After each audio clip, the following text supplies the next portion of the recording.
is contract? Without knowing contract, you will not give an overall idea of what contract is. You should know what contract is. Just 10 minutes if you hear what contract is, then you will be able to understand. Every day we are entering into contracts, knowingly, unknowingly. I will tell you certain examples. You buy a chocolate, so you are an offerer. You are offering money, and the shopkeeper is giving the chocolates. There is one agreement, one contract is entered there. There is an offer and acceptance. So offerer is the person who gives the money. Acceptor is the person who has accepted the money and given you the chocolate. This is without knowing we are entering into a contract, we are doing it. But there is offer, there is acceptance. Like this, you get into a bus, you buy a ticket. Then the person gives the ticket. He asks you where to go. You are telling the destination. He gives the ticket. You get down. And in the process, there is a contract entered. Buying the ticket is an implied contract. He is also, you are offering money and he is giving the cash. So ticket is purchased, contract is over. He is under the duty that he should safely carry you from the starting point to the destination. You have to get down. So you enter into a weighing machine. You put the coin. Slip is coming, how much is your weight. There also you are entering into a machine. Still contract is entered. Because you are putting the coin, you are the offerer. Once it accepts, weight card comes. If it doesn't accept, coin comes back.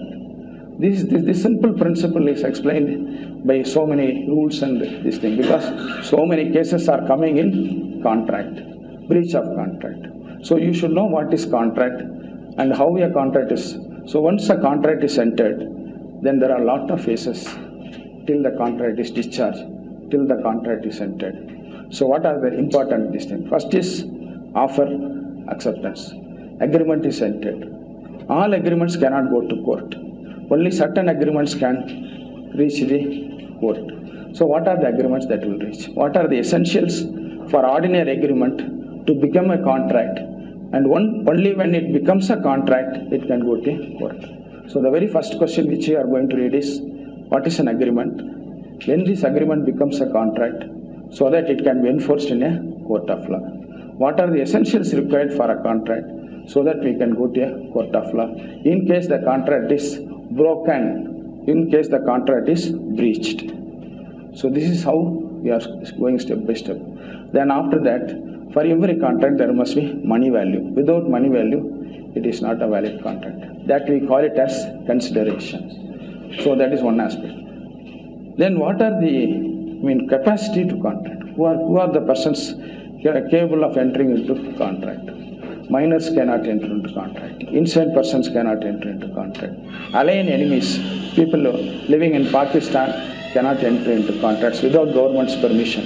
Like this, certain persons are not permitted to enter into contract. After that, contract can be done in a cheating manner. For example, fraud can be committed to cheat you. Misrepresentation can be there. Coercion may be there. Undue influence may be there. Undue influence. Mistake may be there. It may be a single man's mistake or both the parties' mistake. It is called unilateral mistake or bilateral mistake. So like this, there are so many factors which affect the contract. After that, certain contracts are impossible to perform. That is called impossibility of performance of contract. And then certain contracts are prohibited by law that you should not enter into. Wagering contract is prohibited in Tamil Nadu. Here in Karnataka also, it is allowed in a limited manner. Government has declared horse race alone is valid. Horse race is a wagering contract of bet. So in all contracts of bets, government permission, without government permission, you should not enter. Such contracts are called illegal contracts. After that, what is the compensation? What is the remedy available for the breach of contract? If a person breaches the contract or breaks the contract, he should have some remedy. What is the remedy? What type of compensation you will get? Will you get very high compensation? Will you get very low compensation? If it's a very high compensation, it is called deterrent compensation. Deterrence means serious, heavy compensation. If it's a small compensation, it is called nominal damages. If it's ordinary damages, means ordinary, that is called as liquidated damages, called specific amount you are claiming and specific amount you are getting. So like this, compensation is divided into 4 types. Certain times compensation may not be your remedy.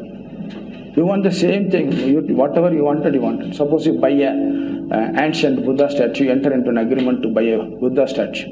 that Buddha statue is not given by the seller. You can sue to sell the Buddha statue alone. I don't want any money compensation. Money compensation is not at all adequate for the Buddha statue because it's ancient statue. It is not available anywhere in the market. Therefore, I want only the Buddha statue. So this is called specific performance. Whatever you want, you insist for it, and court will give that only. Money compensation will not be granted in such cases. So like this, we go step by step, and then finally contract ends. Contract ends. The ending of contract, we call it discharge of contract. Discharge may be by many ways. One is by way of performance, another contract, breach of contract, by breach of contract, then impossibility of performance. Like this, there are so many ways when the contract comes to an end. So we start a contract, we study the problems in the contract, we finally conclude the contract or end the contract. This is what Contract Act deals with.